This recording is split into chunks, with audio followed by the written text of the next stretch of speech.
Hey guys, welcome back to the channel. So in today's video, I'm going to be unboxing and reviewing the Redmi Note 13 Pro 5G. This phone costs £339 here in the UK for the base model, and currently it's selling for £299 with various offers. But let's jump right into it and see what we're dealing with. So we have the box itself here. Take the lid off. We have this box inside which has the user guide. They provide a free case, so it's a silicone material. We have the SIM tray ejecting pin. And then we have the phone itself, but we'll be checking that out in a second. We also get USB-C charging cable with red accents. We also get these headphones. And then we also get the 67-watt charging brick, which is nice to see. And then the phone itself.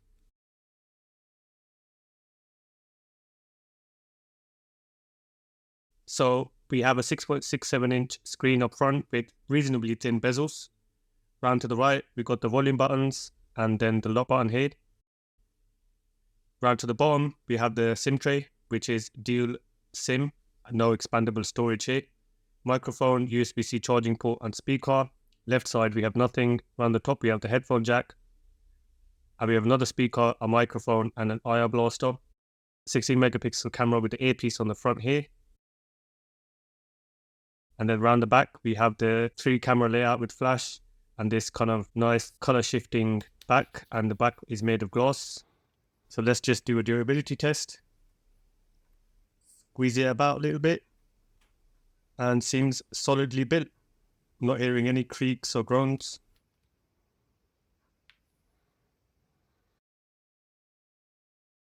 So when it comes to the display of the Redmi Note 13 Pro, we're working with a 6.67-inch AMOLED display and a refresh rate of 120Hz, and it has Dolby Vision support, so that's HDR10+, and the display is protected by Corning Gorilla Glass Victus. It has other features such as 1920Hz PWD dimming, and we have a punch hole cut out for the 16-megapixel selfie camera. The peak brightness is 1800 nits.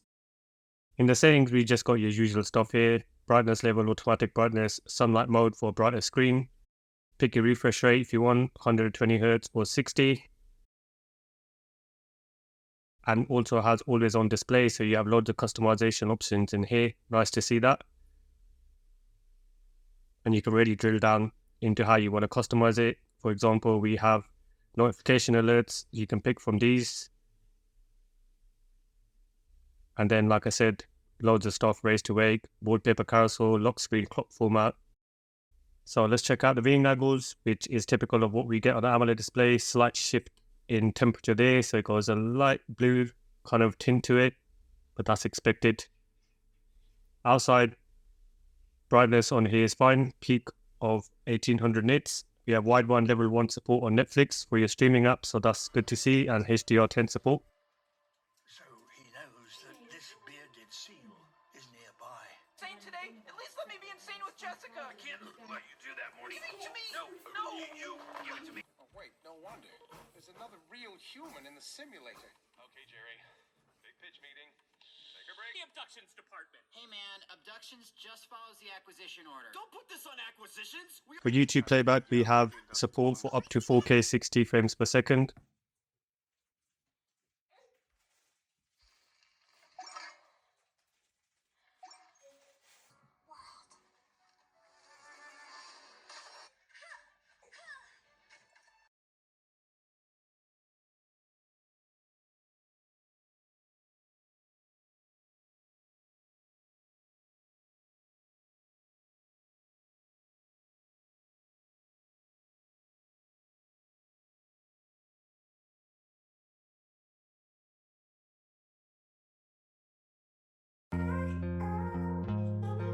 So I'm just going to do some gaming test, and I've got like this inbuilt frame rate detector here, so we'll keep an eye on the temperature and the frame rate the games are running at.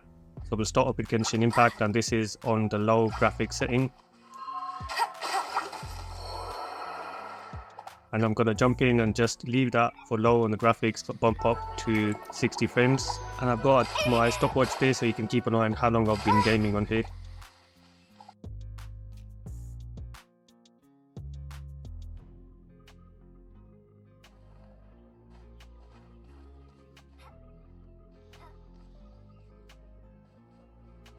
and we can see temperature's around 28 degrees at the moment, and it's running at about 50 frames per second. But let's bump this up to the highest and make sure frame rate is on 60 as well, and let's see what it performs like now.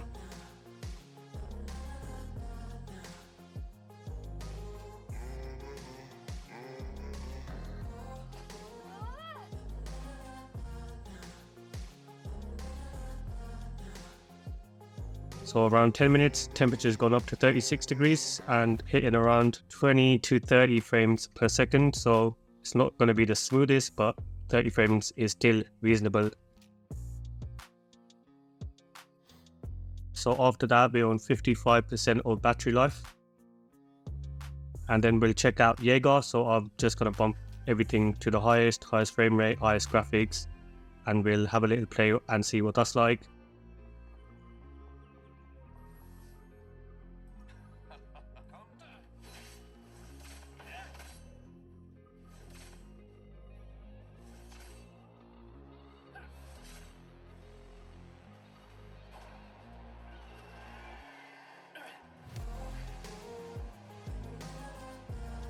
So this is about 17 minutes in, and it's now 42 degrees and frame rate of around 20 to 30 frames per second.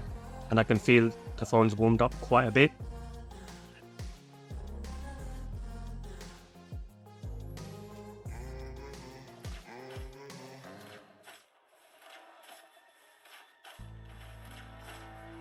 So 22 minutes in, it's struggling a bit now, 16 frames, and the temperature's at 44 degrees.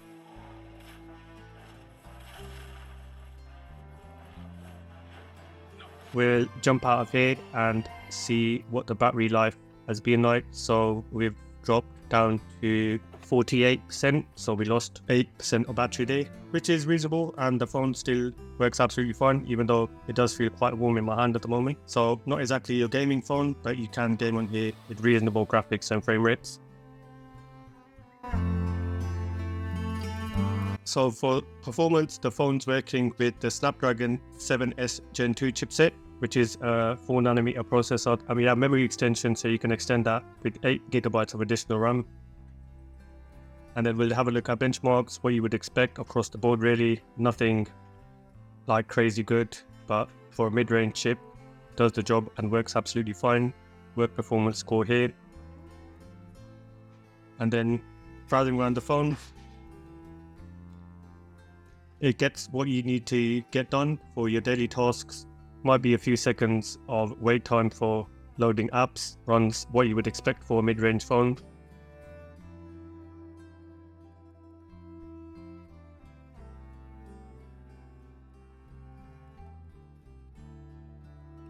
We're just going to jump into a heavier app here / game and see what the background app performance is like, whether I still hold them. So this is running on the extended 8GB of RAM. So just open up a few more apps here. And then if I jump into one of these apps, don't know if that actually reloaded there. We'll try to remark. I guess it's doing a reasonable job of holding them in the back. And check out control panel.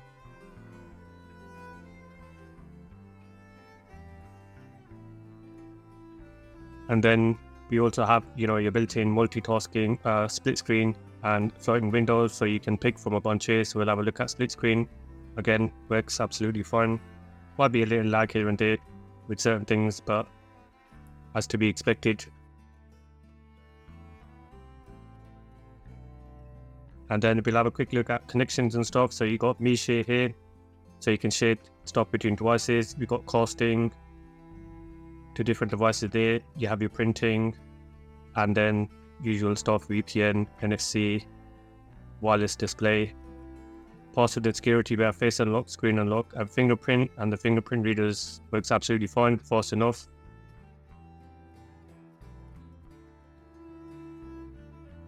And let's check out multitasking on here. So I've got 2 floating windows, and I believe that is the limit for the phone. So if I try to open another one, we're going to get a pop-up saying can't open another floating window, but you can have an app.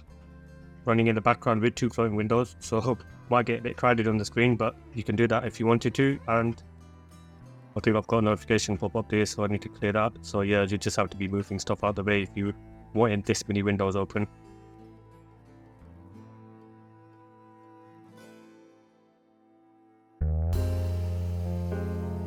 So we have a dual speaker set up on here, one on the top and a speaker at the bottom. And if we just quickly head into the settings, we have Dolby Atmos support, so you can go in there and kind of dial things in if you wanted to. So you have your graphic equalizer, things like that, and obviously headphone accommodations if you needed so. But we'll check out what the audio sounds like. So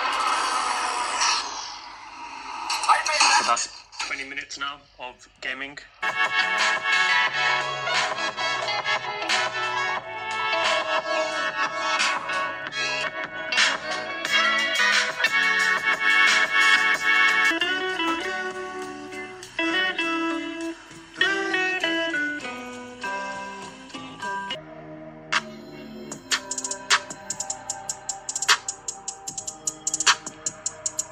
Graphically intense game, and then we'll quickly check out the graphic settings. So I've got them to ultimate.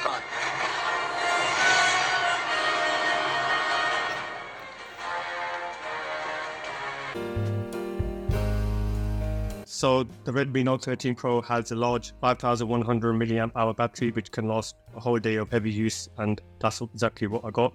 Supports 67-watt fast charging, which can charge the phone from 0 to 100% in just 44 minutes, so that's really good. For me, the battery life on here was quite good. As I said, it got me through like a whole day with me doing my benchmarking gaming, so quite impressive, and the standby hours on here were quite good. But in the settings, you have loads of different things in here for battery saving and, you know, battery drain notifications, things like that. You have the ultra battery saver if you need it. You also have battery protection settings, so that's good to see. And then I got 10 hours 27 minutes on the work battery life test, and that's at a screen brightness of 75%, and speaker volume was set to around 25%. So for cameras, we have a 200 megapixel triple rear camera setup, which is one of the highest resolutions available for smartphones in this range. So the main camera can record 4K video at 30 frames per second, and it has 16:1 binning technology, which combines 16 pixels into one large 2.24 micron pixel, so improving low light performance and the dynamic range. And the other 2 cameras on here are an 8 megapixel ultra wide camera, which has a 118 degree field of view, and a 2 megapixel macro camera, which can take close-up shots of small objects. But we can see we have additional settings here in the photo option. So you got HDR, like I said, and you know, things like voice shutter if you want to use your voice to take pictures. And then for video, 4K, 1080p, 720p, 4K is highest is 30, and for the other 2 settings you can use 60 frames per second. And then we have macro, which you can use to take pictures close up if you wanted to. And then portrait, and you can adjust the f point here. But we'll have a look at some of the images and videos I've captured with this phone. Testing out video recording at 4K 60 frames per second. And it's really windy out here. So I've got other mics in the handle the wind.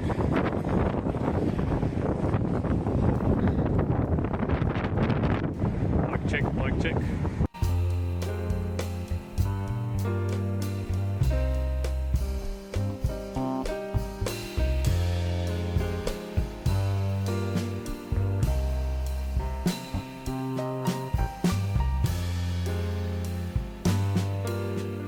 That's it for me, guys. Thanks for watching, and don't forget to hit the like button if you enjoyed the video.